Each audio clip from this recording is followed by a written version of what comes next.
In the hidden, brutal world of modern pack politics, an Omega's life is worth less than the dirt under an Alpha's boot. Clara Hayes hadn't eaten a single meal in 4 days. While the elites of the Blackwood Estate draped themselves in diamonds and silk for the decennial mating ball, she was hauling silver trays heavy enough to bruise her collarbones.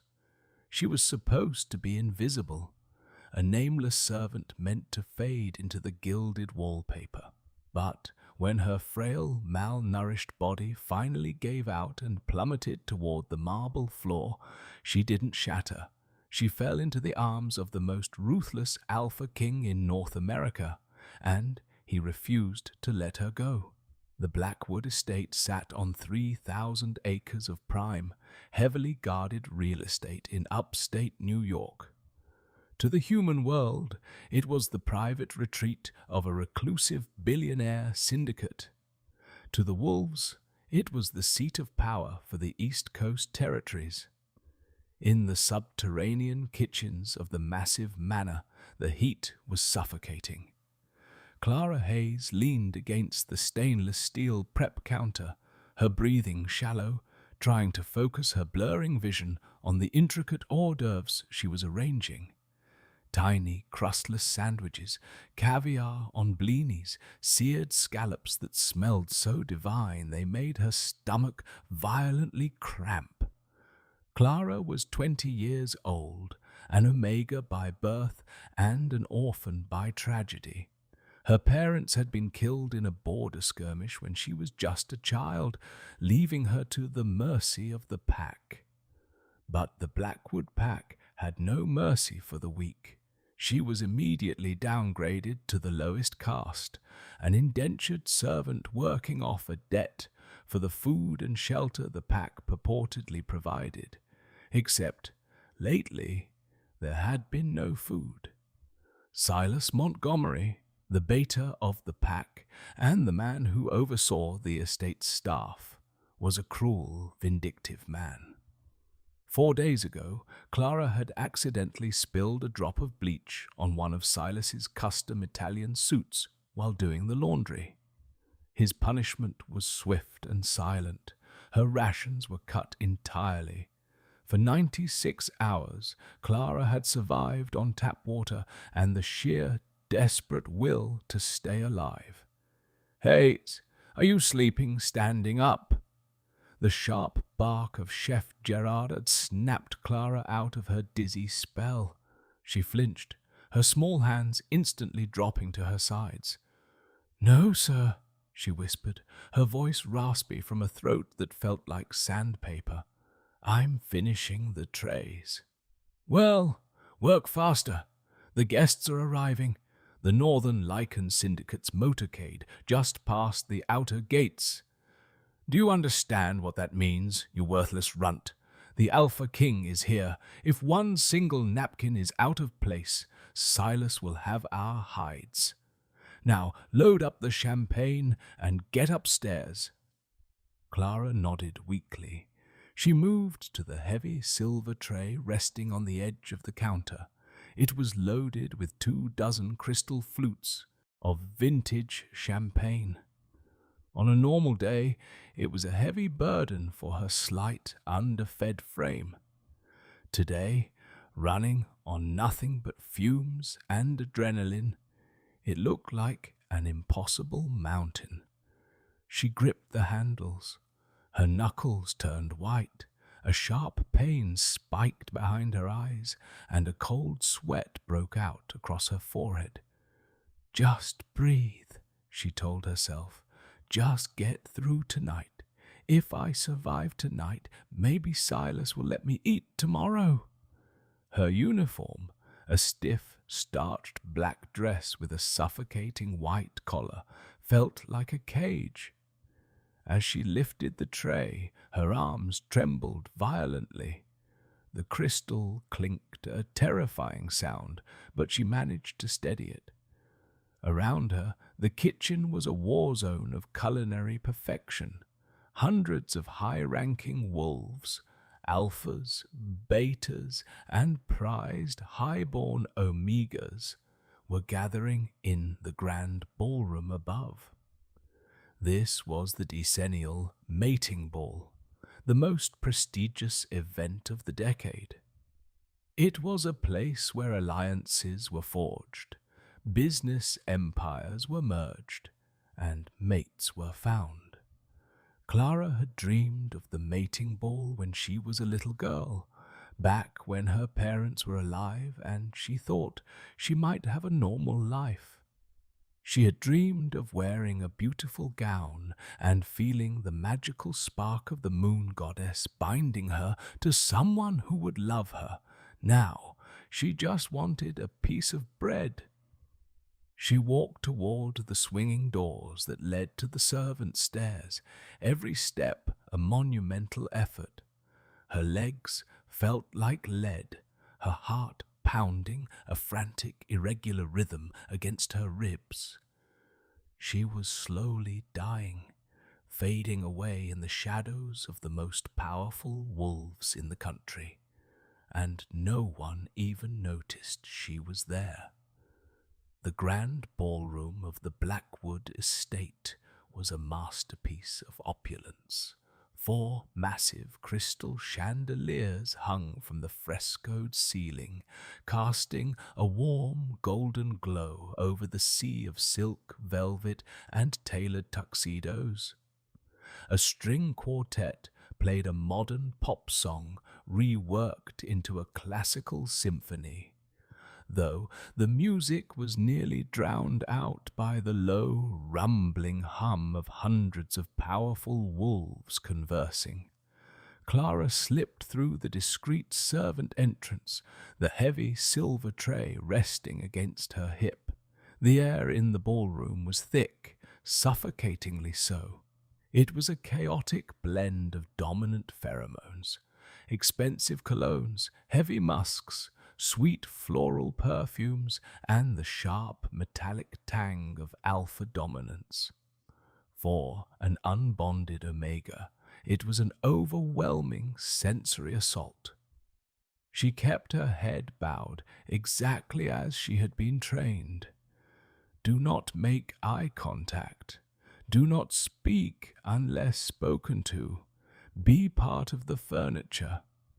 She began to circulate the outer edges of the room, offering champagne to guests who took the glasses without even glancing at her face.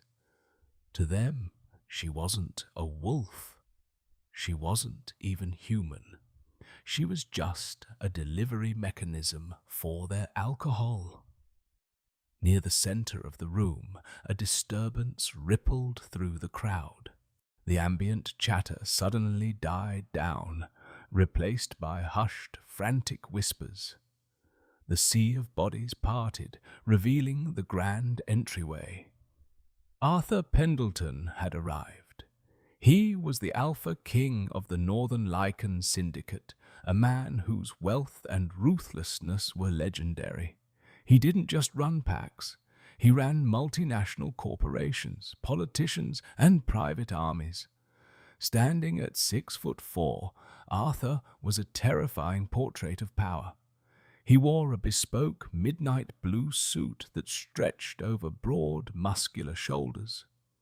His face was all sharp angles, a strong jaw covered in dark stubble, high cheekbones, and piercing ice-blue eyes that missed absolutely nothing. Arthur had been without a mate for his entire 30-year life. He was notoriously cold, having rejected every highborn female pushed in his direction for the last decade. He viewed the mating ball as a tedious political obligation, a necessary evil to show his face and maintain the fragile treaties between the North and the East. Clara caught a brief glimpse of him through a gap in the crowd and quickly looked away, a shiver running down her spine. His aura was so dense, so terrifyingly powerful, that it made the air around him physically heavy. She continued her rounds, her vision tunneling. The edges of the room were beginning to blur into a dark, fuzzy vignette, Her arms were burning, the muscles screaming in protest. "Just a little longer," she prayed. Suddenly, a harsh whisper stopped her in her tracks. "Watch where you're going, you clumsy rat." Clara blinked, trying to clear her vision. Standing in front of her was Chloe Ashford, the spoiled daughter of the pack's lead enforcer. Chloe was draped in a breathtaking emerald green gown, a smug, cruel smile twisting her perfectly painted lips. Chloe had tormented Clara since they were children, finding immense joy in reminding Clara of her bottom feeder status. "I'm sorry, Miss Ashford," Clara rasped, keeping her eyes glued to the floor. "I didn't mean to step so close." "You smell like industrial cleaner and desperation," Chloe sneered, taking a step closer, deliberately invading Clara's space. "Try not to breathe on the guests. In fact, why don't you just take that tray to the kitchens and stay there? No one wants to look at a half-starved stray." To emphasize her point, Chloe subtly bumped her shoulder against Clara's. It wasn't a hard hit, but to a girl who hadn't consumed calories in 4 days, it felt like a wrecking ball. Clara staggered backward. The heavy silver tray tipped dangerously. Several crystal flutes clattered against each other, the expensive champagne sloshing over the rims and splashing onto Clara's black dress. "Careful!" Chloe mocked loudly, drawing the attention of the surrounding wolves. "Honestly, Silas needs to cull the weak ones.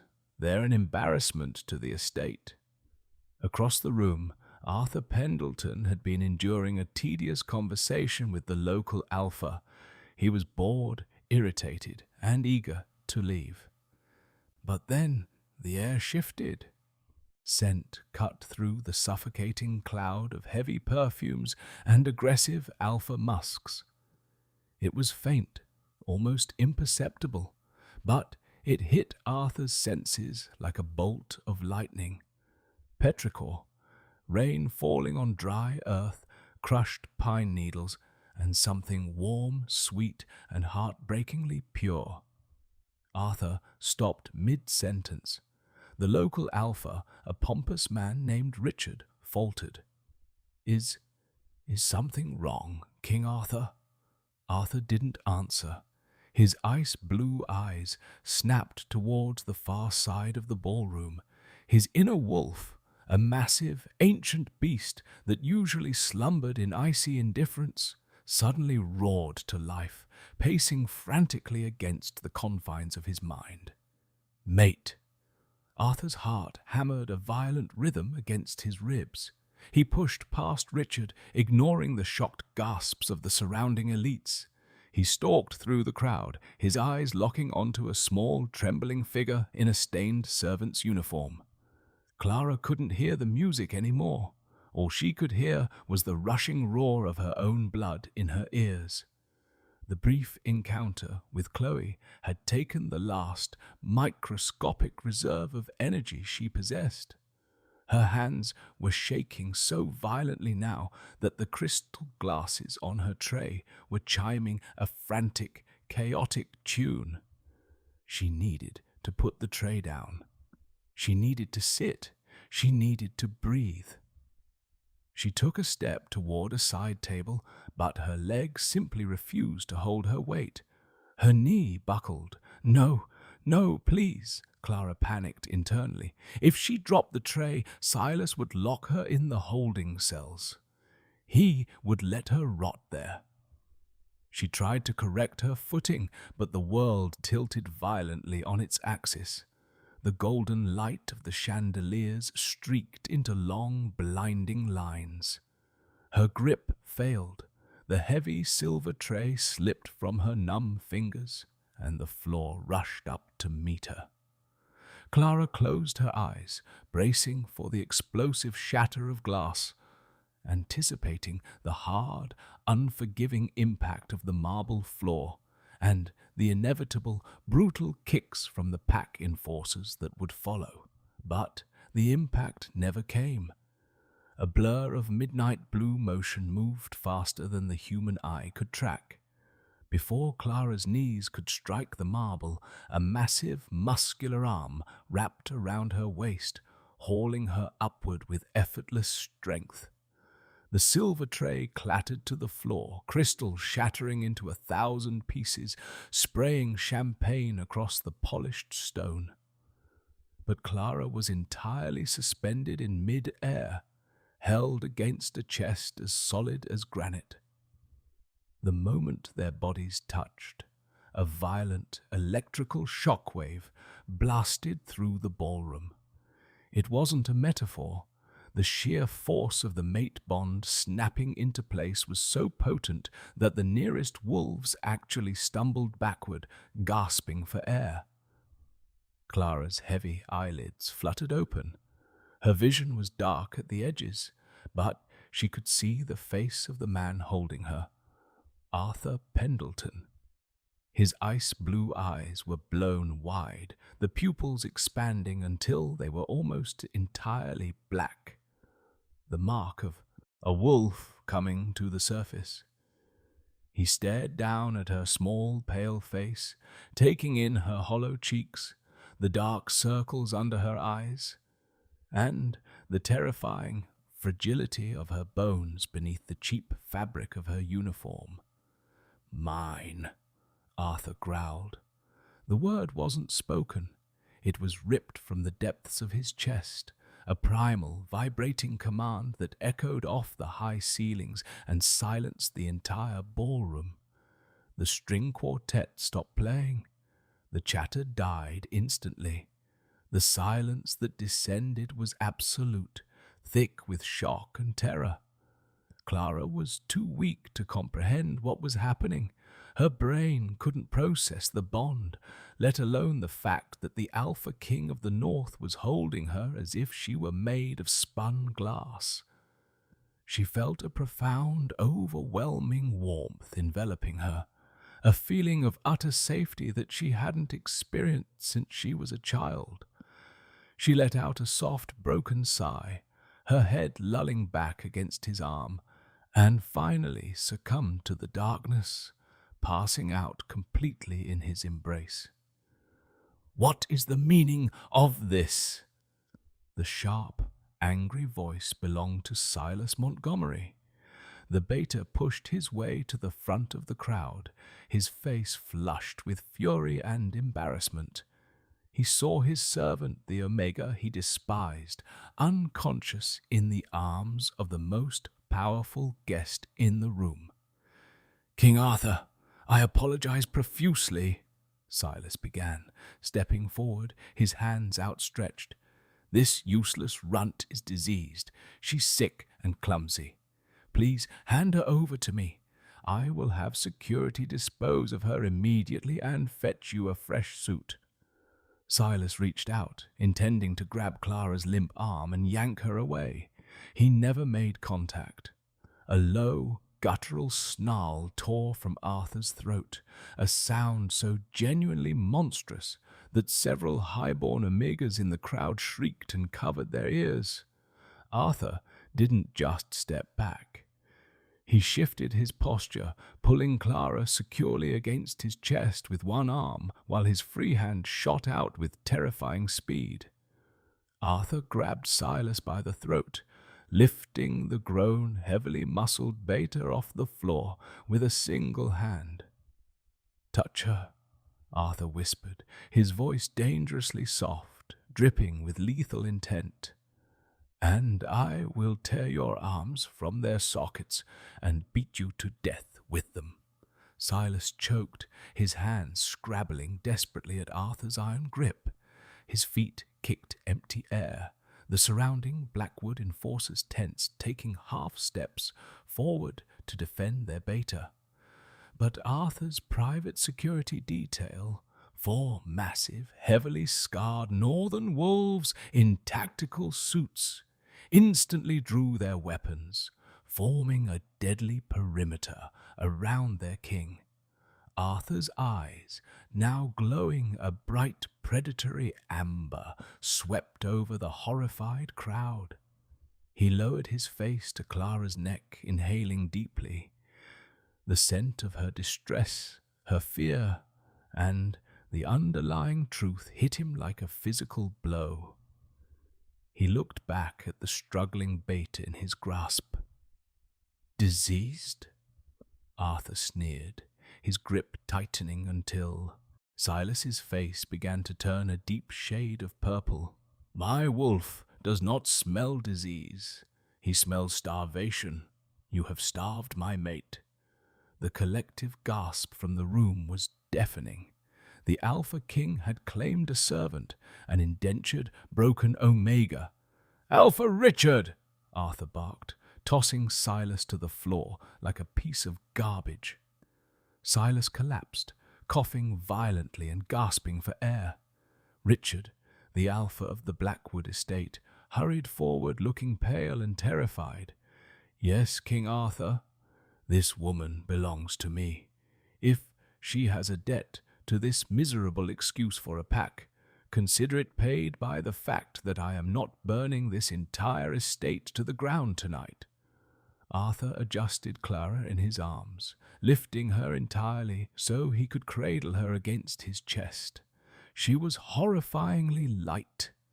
It made his blood boil with a rage he hadn't felt in decades. "Clear a path," Arthur commanded, his voice ringing with absolute authority, "and get a medical team to my convoy immediately. We are leaving." He didn't wait for permission or pleasantries. With his mate unconscious in his arms, Arthur Pendelton turned his back on the mating ball, walking out through the very doors Clara had just struggled through, taking the invisible, broken Omega out of the shadows and into the blinding light of a new world. The back of the Northern Syndicate's armored medical transport was blindingly white and smelled sharply of antiseptic, completely masking the faint, intoxicating scent of petrichor that had driven Arthur Pendelton to his knees. Clara lay violently still on the gurney, hooked to a terrifying array of monitors. The steady, weak beep, beep, beep of her heart rate was the only sound cutting through the low hum of the SUV's engine as they sped down the interstate toward Manhattan. Arthur sat perfectly rigid in the corner jump seat, his massive frame dwarfing the leather chair. His ice-blue eyes were fixed unblinkingly on Clara's pale, sunken face. His hands, resting on his knees, were curled into fists so tight his knuckles were bone white. He was using every ounce of his formidable willpower to suppress his alpha aura. In her current state, the heavy, dominant energy of a king could crush her fragile nervous system entirely. "Her core temperature is dangerously low, Arthur," murmured Dr. Harrison Caldwell, the syndicate's chief medical officer. Harrison was an older, greying wolf who had stitched Arthur back together more times than he could count. Right now, his expression was grim. She's severely dehydrated, and her blood sugar is almost non-existent. We have to administer fluids at a fractional rate. If we pump her full of glucose too fast, she'll go into refeeding syndrome. Her heart will simply stop. Arthur's jaw locked. How long since she last ate? Harrison gently lifted Clara's arm to adjust the IV line. The sleeve of her cheap, stained uniform slipped down, revealing a patchwork of fading yellow and deep purple bruises along her bicep. Based on the muscle atrophy and her lipid panels, she's been chronically underfed for years. But acute starvation? I'd say she hasn't had a single calorie in at least 4 or 5 days. Her inner wolf is dormant. It's hibernating just to keep her human organs from shutting down. A low, vibrating growl rumbled in Arthur's chest before he could stop it. The monitors spiked slightly as Clara unconsciously reacted to the sound. Arthur instantly choked it back, closing his eyes and forcing his breathing to slow. "I will slaughter them," Arthur whispered, the words devoid of heat but heavy with a terrifying, absolute certainty. "I will dismantle the Blackwood pack brick by brick. Focus on the mate you just found, King," Harrison advised softly. "The politics can wait. She needs you grounded." Hours later, Clara slowly clawed her way out of the suffocating darkness. Her first sensation was warmth. It wasn't the stifling, greasy heat of the estate kitchens, but a heavy, enveloping warmth that smelled faintly of cedar, expensive soap, and winter air. She shifted, and a soft, localized panic gripped her throat. She was resting on something impossibly soft. Silk. Heavy, breathable silk, and a mattress that felt like a cloud. Her eyes snapped open. She was in a room the size of the entire Blackwood servant quarters. Floor-to-ceiling reinforced glass windows offered a dizzying view of the New York City skyline at dawn. The walls were painted in soothing charcoal and slate tones, accented by minimalist, high-end furniture. Clara gasped, her heart rate skyrocketing. Where was she? Where was the kitchen? The silver tray? "Silas is going to kill me," her mind shrieked. I dropped the champagne. I ruined the mating ball. She tried to sit up, but a sharp tug on the back of her hand stopped her. She looked down and saw a clear tube taped to her skin, feeding clear liquid into her vein. Medical equipment? A hospital? No, this was a penthouse. Blind panic, honed by a decade of abuse, overrode her exhaustion. Clara yanked the IV from her hand. A bead of blood welled up, but she didn't care. She swung her legs over the side of the massive bed. She was wearing an oversized, incredibly soft grey t-shirt that smelled heavily of the cedar and winter air. It wasn't hers. Her bare feet hit the heated hardwood floor, but her atrophied muscles betrayed her instantly. Her legs buckled, and she crumpled toward the floor. Before she could hit the wood, the bedroom door flew open. Arthur moved with preternatural speed, catching her by the shoulders just as he had in the ballroom. But this time, Clara didn't faint. Driven by sheer terror, she scrambled backward, pressing her spine frantically against the base of the heavy oak nightstand, pulling her knees to her chest. "Please," Clara rasped, her voice cracking, raising her trembling hands over her head in a universal gesture of submission. "Please, I'm sorry. I'll clean it up. Tell Beta Silas I'll pay for the glasses. I'll work double shifts. Don't put me in the cells. Please don't put me in the dark." Arthur froze. Standing at 6'4", a decorated war veteran and a billionaire kingmaker, Arthur Pendelton had faced down rogue armies and ruthless corporate raiders without flinching. But the sight of his mate cowering from him, begging not to be locked in a cage, shattered him completely. He didn't speak. He knew his deep, booming voice would only terrify her more. Instead, Arthur took a slow step backward. Then, the Alpha King of the North sank to his knees. He lowered his head, baring his neck slightly, an extreme act of submission rarely seen from an alpha, let alone a king. He kept his hands flat on the floor, far away from her. "You are not in the Blackwood Estate," Arthur said, his voice pitched so low and soft it was barely a rumble. "My name is Arthur. You are in my home. You are safe here, Clara. No one will ever put you in the dark again." Clara peeked through her fingers, her chest heaving. She stared at the man kneeling on the floor. Alphas didn't kneel. They demanded. They took. "Why?" she whispered, her teeth chattering from a sudden spike of adrenaline. "Why did you take me?"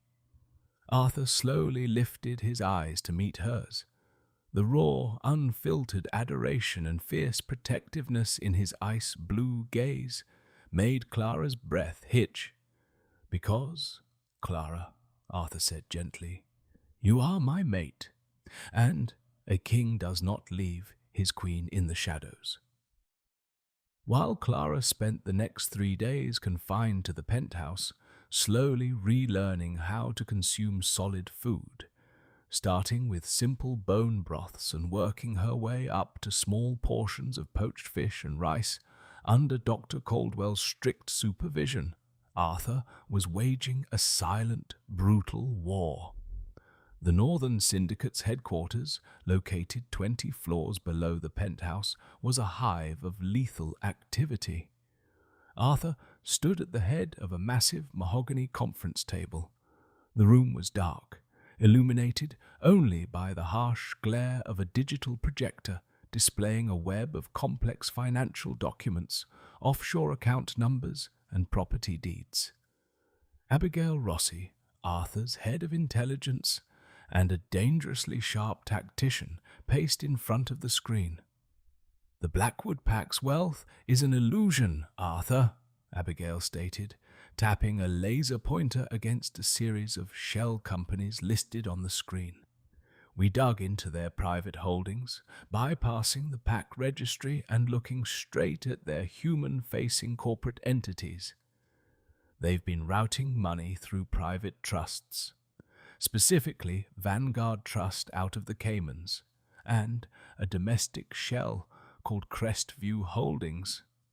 "Get to the point, Abigail," Arthur growled, rubbing his temples. He was running on zero sleep.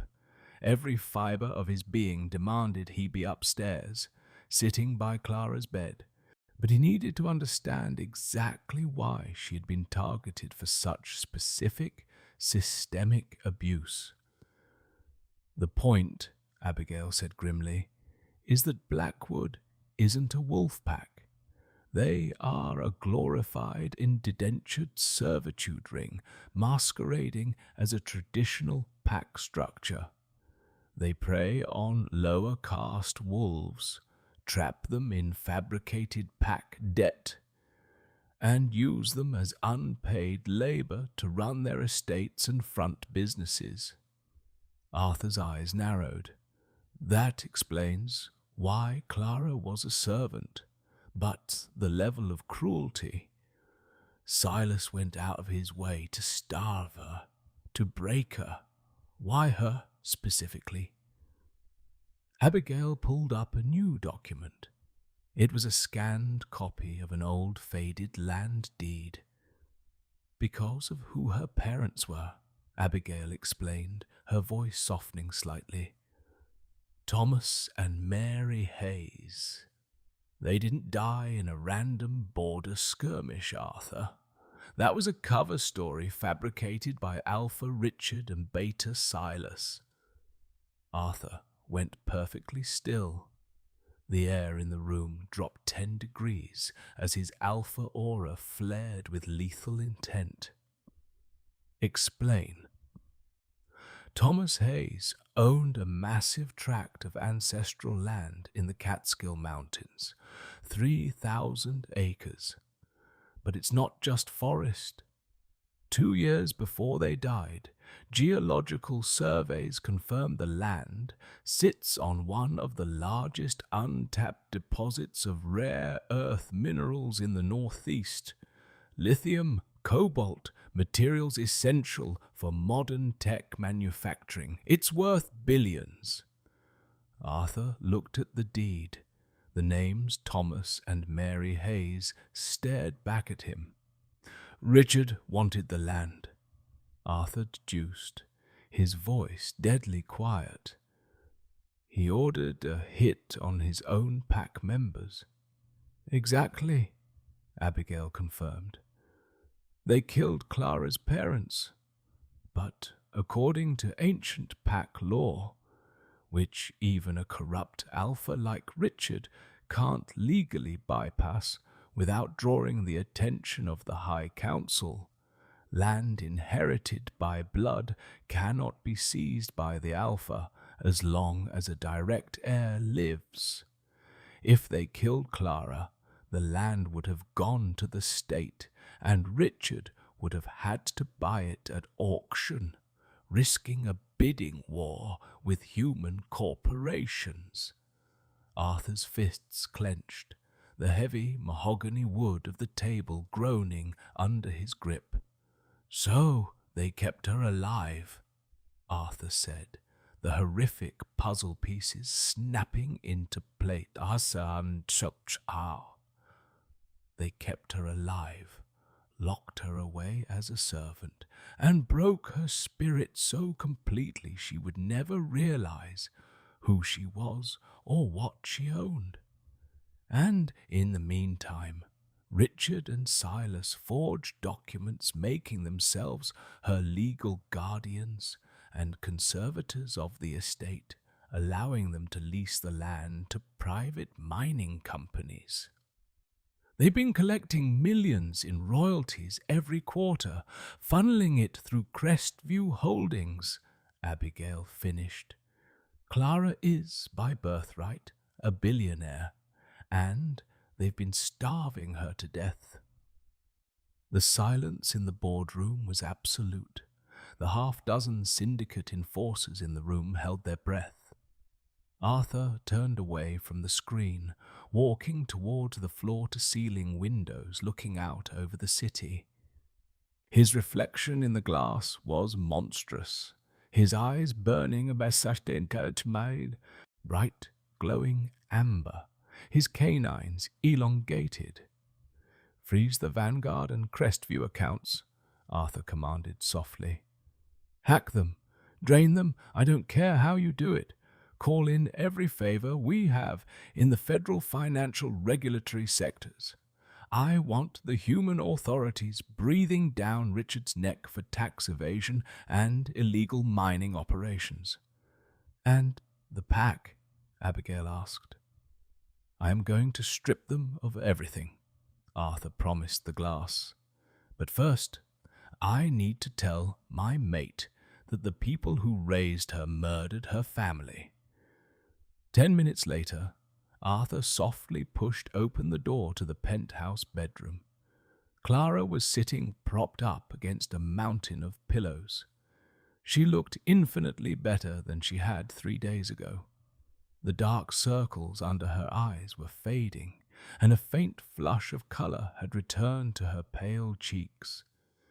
She was holding a small mug of chamomile tea, staring blankly out at the city lights. When she heard him enter, she didn't flinch. "Progress." "Arthur?" she asked quietly. Her voice was still raspy, but it held a quiet, melodic cadence that made his wolf purr. He walked over and sat carefully on the very edge of the bed, giving her plenty of space. He looked at her small, fragile hands wrapped around the ceramic mug. "Clara," Arthur began, his voice heavy with sorrow, "I need to tell you a story about your parents, and I need you to know that when I am finished, you will never have to be afraid of the dark ever again, because I am going to burn the Blackwood Estate to the ground." Clara lowered her tea, her wide petrichor-scented eyes locking onto his. For the first time in her life, she didn't see an alpha looking down at an omega. She saw a weapon waiting for her command. The silence in the penthouse was suffocating. Clara stared at Arthur, the ceramic mug trembling in her hands until the warm chamomile tea threatened to spill over the brim. Arthur reached out, his large, calloused hands gently wrapping around hers to steady the cup, absorbing her tremors. He told her everything. He laid out the geological surveys of the Catskill Mountains, the illegal mining operations run by Crestview Holdings, and the brutal, calculated assassination of Thomas and Mary Hayes. He explained the pack law loophole that had forced Alpha Richard and Beta Silas to keep her alive, turning her into a nameless servant to prevent the state from reclaiming her ancestral land. For 10 minutes, Clara didn't breathe. Her mind, conditioned by a decade of subservience and trauma, tried to reject the information. It was too vast, too monstrous. The people who had ordered her to scrub floors, who had beaten her for looking them in the eye, who had starved her to the brink of organ failure. They were not just cruel masters. They were the architects of her entire miserable existence. They were her parents' murderers. A sharp, fracturing sound echoed in the quiet room. The ceramic mug in Clara's hands cracked straight down the middle. Arthur swiftly pulled the broken pieces away before the sharp edges could cut her, tossing them onto the nightstand. He looked back at Clara and witnessed something miraculous. The hollow, terrified girl was disappearing.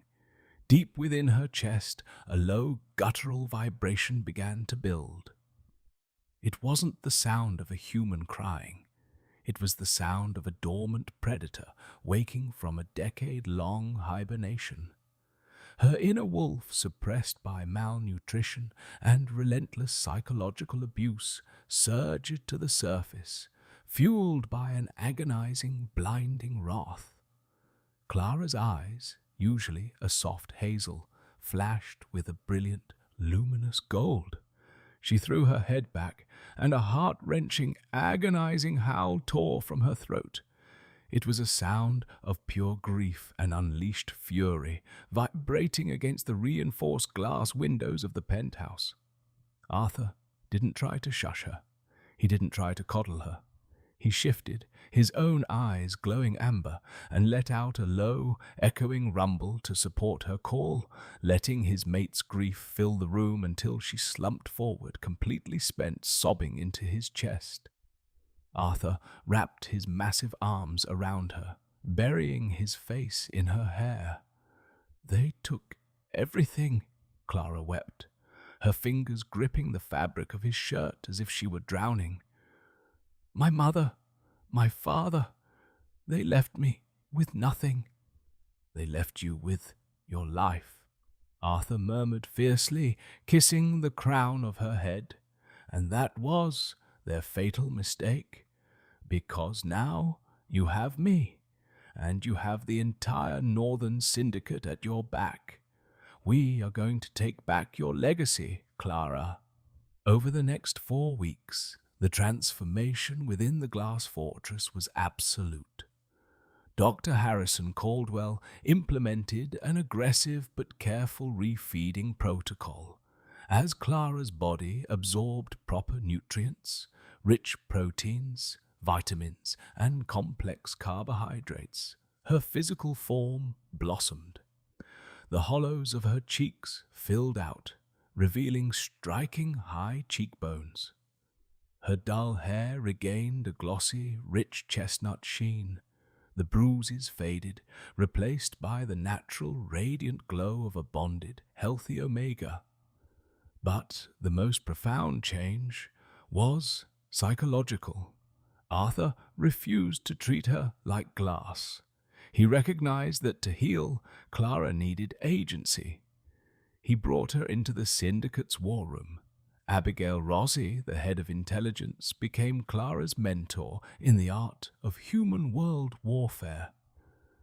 They sat around the mahogany table surrounded by financial dossiers, drafting the blueprint for Blackwood's annihilation. Richard and Silas have been laundering the rare earth mineral profits through offshore accounts linked to Vanguard Trust in the Caymans, Abigail explained one afternoon, sliding an iPad toward Clara. But they made a sloppy error. They used domestic banks to pay the logistics companies moving the ore. We tipped off the SEC, the Securities and Exchange Commission, and the DOJ. A federal investigation into Crestview Holdings opened this morning under suspicion of massive tax fraud and environmental violations. Clara looked at the glowing screen, her golden eyes tracing the flow of stolen money. She wore a tailored, cream-colored cashmere sweater that draped elegantly over her healing frame. "Human authorities?" she asked, looking up at Arthur. "Won't the High Council of Pax interfere?" Arthur smiled, a sharp, predatory grin that made his canines flash. "The High Council only protects wolves from other wolves. They do not protect wolves from the IRS or the FBI. By the time we arrive at the Blackwood Estate, Alpha Richard won't just be facing a challenge from me. He will be facing federal indictment." Clara nodded slowly, a newfound steel hardening her posture. "And Silas?" "Silas," Arthur said softly, walking around the table to stand behind her chair, his hands resting possessively on her shoulders. "Silas is yours, to judge as you see fit." The invisible Omega was dead. In her place sat the rightful heir to the Hayes fortune, the true owner of the Catskill territories, and the mate to the Alpha King of the North. She was ready to go home. The journey back to the Blackwood Estate did not happen under the suffocating cover of darkness, nor did it involve the cramped, sterile confines of a medical transport. It happened at precisely 10 o'clock on a crisp, cloudless Tuesday morning, and it was a spectacle of absolute, terrifying dominance. A motorcade of 6 matte black, heavily armored Cadillac Escalades carved through the winding, pine-flanked roads of upstate New York. At the center of the formation, Clara Hayes sat in the cavernous back seat of the lead vehicle. She looked out the tinted window, watching the familiar, oppressive, wrought iron gates of the estate come into view. Just 4 weeks ago, those gates had been the boundaries of her personal hell. She had been a nameless, starving ghost, scrubbing the grout of the grand halls, terrified of her own shadow. Today, she wore a sharply tailored, deep burgundy Alexander McQueen trench coat over a black silk blouse and perfectly fitted trousers. Her chestnut hair, thick and glossy from a month of rigorous medical care and proper nutrition, fell in loose, elegant waves over her shoulders. The hollow, haunted look in her eyes had been replaced by the brilliant, piercing gold of an awakened, bonded Omega Queen. Beside her, Arthur Pendelton radiated a calm, lethal energy. He was dressed in a bespoke charcoal grey suit, looking every inch the billionaire kingmaker he was to the human world, and the Alpha King he was to the wolves. He didn't speak, but his large, warm hand rested steadily over hers, his thumb tracing soothing circles over her knuckles. He was letting her set the pace. This was her kingdom to reclaim. As the motorcade approached the main checkpoint, the Blackwood security detail, 4 burly enforcers in tactical gear, stepped out, raising their hands to halt the vehicles.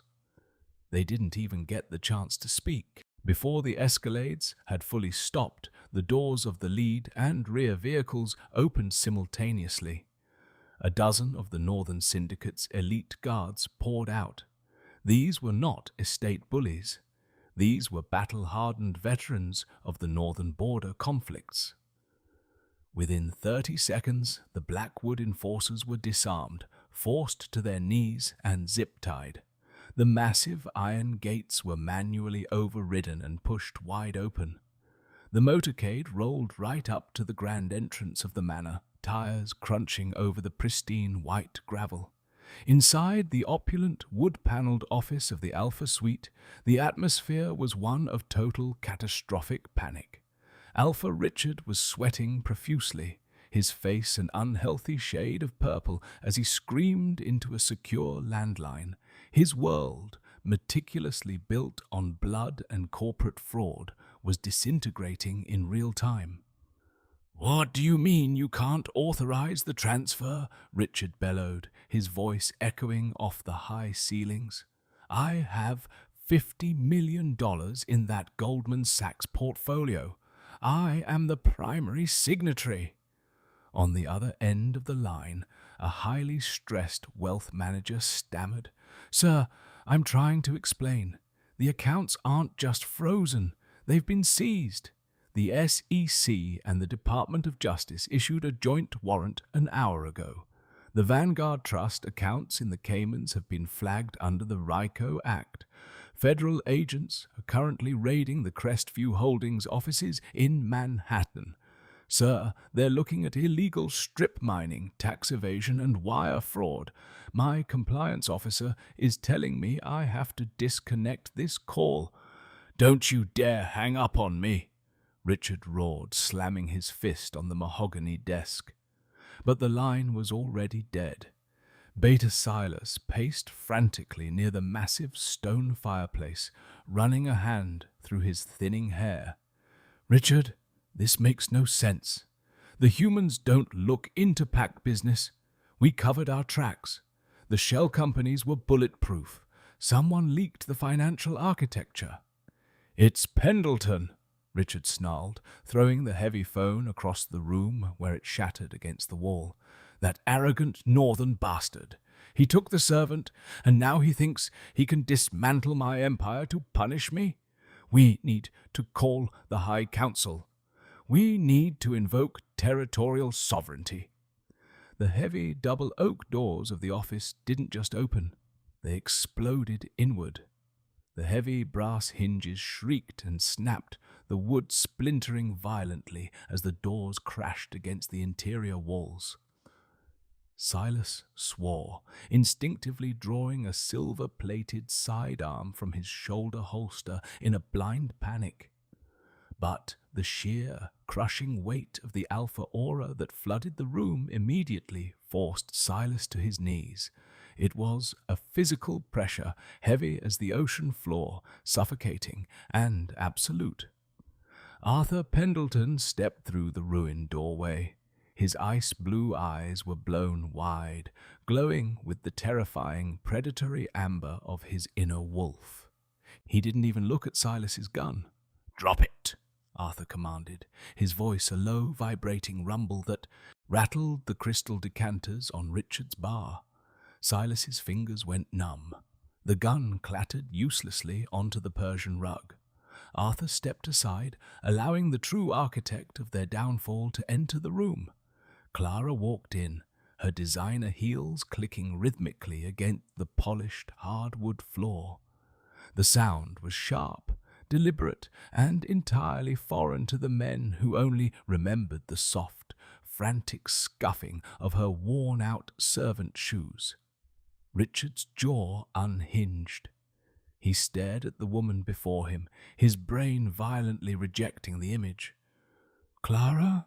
he whispered, the name tasting like ash in his mouth. "Hello, Richard," Clara said smoothly. Her voice held no tremor, no hesitation. It was the voice of a woman who had stared into the abyss and realized she owned it. "I see you're having a difficult morning." Behind Clara, Abigail Rossi, Arthur's head of intelligence, walked in flanked by two massive syndicate enforcers. Abigail dropped a 3-inch thick legal binder directly onto the center of Richard's desk. The resounding thud made both of the Alpha and the Beta flinch. "What is this?" Richard demanded, trying to project authority but sounding like a cornered rat. "Pendleton, you are violating ancient pack law. You have crossed into sovereign territory without an invitation. I will have the High Council strip you of your crown." "The High Council is currently reviewing the contents of that binder," Arthur replied, leaning casually against the door frame, though his muscles were coiled tight, ready to unleash hell if either man twitched in Clara's direction. Specifically, the forensic evidence proving you ordered the assassination of Thomas and Mary Hayes. Silas, still on the floor, turned a sickly shade of grey. That's a lie. Rogue wolves killed them on the border. You really should have paid better attention to your human contractors, Clara said, taking a slow step toward Silas. The mercenaries you hired to stage that border skirmish kept meticulous financial records. Crestview Holdings paid them $200,000, routed through a shell bank in Cyprus. The paper trail is right there. She gestured elegantly to the binder. You killed my parents to steal the Catskill lithium deposits. And then you kept me as a starved, indentured slave so the state wouldn't seize the land. Richard swallowed hard, his eyes darting frantically towards the large bay windows, searching for an escape route. You have no proof that will hold up in a pack court. We don't need a pack court, Abigail Rossi interjected with a cold smile. The High Council has formally declared you both rogues as of 9 a.m. this morning. You are entirely stripped of your titles, your protection, and your pack. You are, for all intents and purposes, entirely human in the eyes of the law now. Abigail tapped her smartwatch, which is very unfortunate for you, considering the human authorities are already here. Right on cue, the distant, wailing sound of sirens pierced the quiet morning air, red and blue lights began to flash through the estate's windows, reflecting off the crystal chandeliers. Dozens of heavily armed FBI agents from the Southern District of New York, accompanied by EPA officials, were swarming the grounds.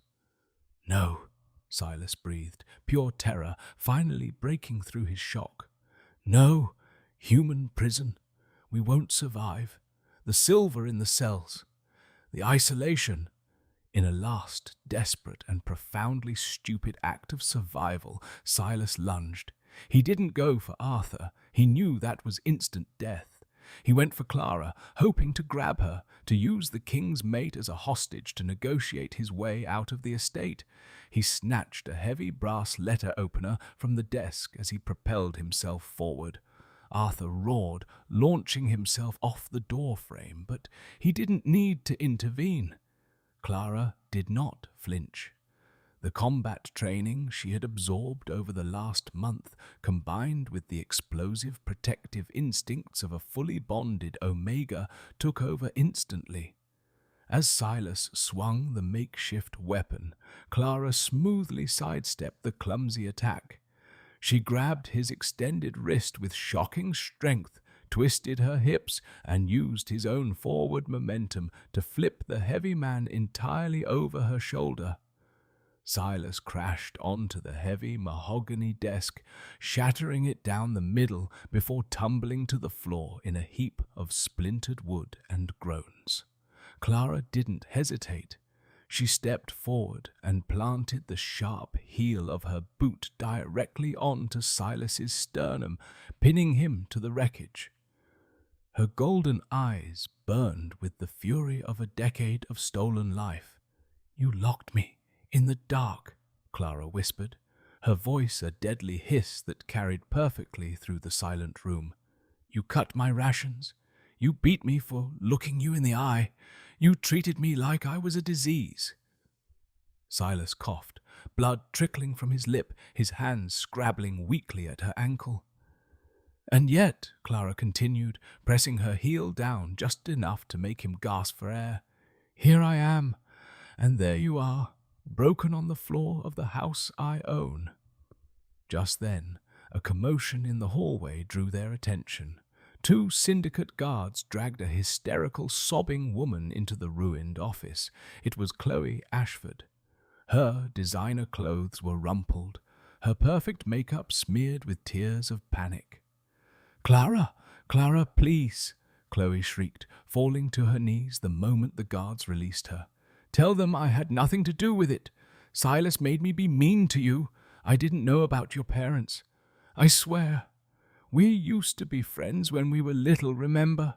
Please don't let the humans take me. Clara slowly turned her head, looking down at the woman who had tripped her, starved her, and humiliated her at the mating ball. The silence stretched, thick and agonizing. Take her out, Clara finally said to the guards, her voice entirely devoid of emotion. Hand her over to the FBI. Let them figure out how much stolen money is sitting in her trust fund.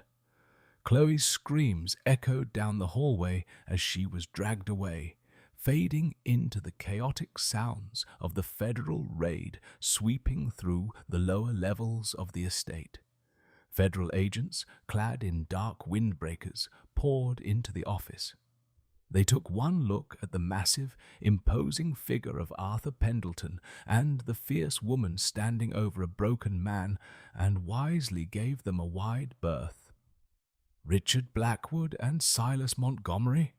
The lead FBI agent asked, stepping forward with heavy steel cuffs. You are under arrest for federal racketeering, wire fraud, and violating the Environmental Protection Act. You have the right to remain silent. Richard offered no resistance. His spirit was entirely broken. As the agents hauled him up and cuffed his hands behind his back, he looked one last time at Clara. He saw the ghosts of Thomas and Mary Hayes staring back at him in her golden eyes. As the agents dragged the two former pack leaders out of the room, the heavy, suffocating energy of the Blackwood regime vanished with them. The room was suddenly very quiet, save for the distant sounds of doors being breached and evidence being boxed up. Arthur walked over to Clara. He gently placed his hands on her waist, pulling her back against his solid chest. She let out a long, shuddering breath, the adrenaline finally beginning to recede, leaving behind a profound, overwhelming sense of peace. She rested her head back against his shoulder, closing her eyes as she inhaled his scent, cedar, winter air, and the absolute safety of home. It's done, Arthur murmured, kissing the shell of her ear. The land is yours. The estate is yours. The ghosts are gone. Clara opened her eyes, looking out the large bay windows at the sprawling acres of the estate. It was no longer a prison. It was her legacy.